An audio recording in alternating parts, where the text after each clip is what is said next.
Now, the price of Terra Luna Classic is looking very good. The price of the cryptocurrency market is looking very good. Staking is up. Everything seems to be doing very well right now, except for burns. Guys, burns are down drastically at the moment.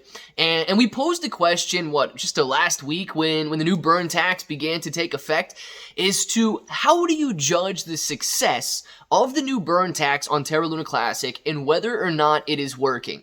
Now, I know everybody said that utility would be flowing back onto the chain, that utility was going to increase the burns and so on. But what we're seeing right now is a drastic reduction in the numbers of how many Terra Luna Classic are being burnt per day, per week, and so on. So I want to go over those numbers and some possibilities, and I also want to talk about whether or not this is successful. Because if we don't have this discussion, if everybody just says, dude, be quiet, trust the developers, and so on, it's not the right mentality to have. We need to make sure that Terra Luna Classic is successful, and in order to do so, you have to reach milestones, and you have to gauge that success by some objective number, not just don't you dare question anything. So let's discuss it. If it sounds like something you're interested in, let's get started.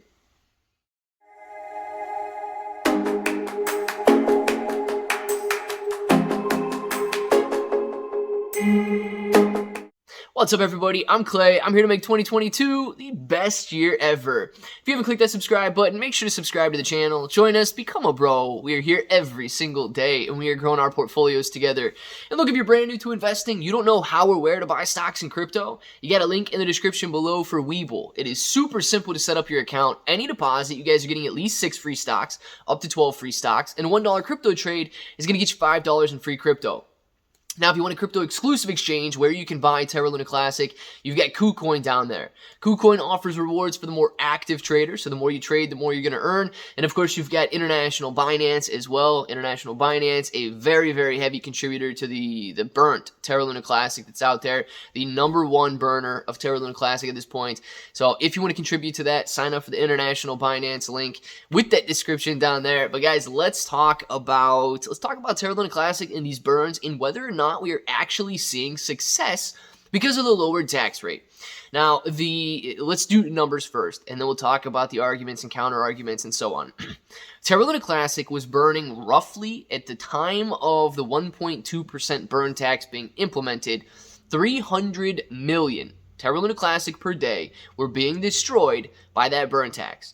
And everybody was disappointed. Everybody was disappointed, saying that that's not enough Terra Luna Classic. We need to burn more Terra Luna Classic. 300 million is nothing. It's going to take us 50 years to burn all of the Terra Luna Classic that we want to burn. And I get that, right? I get that argument. And one of the counter arguments to that is that this is just the beginning. It's going to grow over time. More and more people are going to jump on board. More and more burns are going to jump on board, and so on. But what we did was we made a decision based on that, I guess, low level of Terra Luna Classic burns. And the decision was to lower the burn tax. Lowering the burn tax from 1.2% to 0.2% with the hopes of increasing on-chain volume. Now, increasing on-chain volume, of course, would need to increase by over 6x or by over 500%, because in order to outpace the decline in the actual tax, you would need to increase the volume in order to make up for that.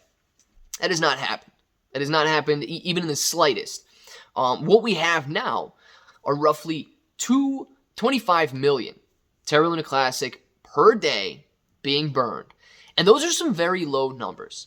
It's fluctuating between 25 and 30 million Terra Luna Classic, roughly 1/10 of what we were seeing when the 1.2% burn tax was implemented. And it's very strange to me because I guess, decisions behind it and the narrative behind it is slightly different. Now it is, well, don't worry about that. The volume will return. It's not going to they told us it would trickle right back in. They told us the app developers would be flocking to the Terra Luna Classic blockchain as soon as you lower that tax. And we're not seeing that. What we're seeing happen is a defense now. Well, it's never going to come back immediately. It's going to take time to trickle back in. If you charge somebody a lot for something, and you've got analogies to credit cards. Well, if Visa versus MasterCard, if Visa was charging 1.2% and everybody went over to exchanges or MasterCard because they were charging less percentages, then they're not going to immediately flock back to their competitor. So you've got all of these different, I guess, defenses coming to the fact that burns are not there, but this was the right decision to make. And I know that's because we've got this 10% skim out there going on right now to feed this community pool and so on. But the idea is that this community pool, this funding, is going to bring in brand new developers. We won't have any brand new developers coming to the chain yet. It's going to bring in new volume. We don't have any new volume coming to the Terra Luna Classic chain yet. It's going to do all of these things, but when will it do those things? Now, that's the question, and that's the level of success that we need to gauge and we need to objectify right here.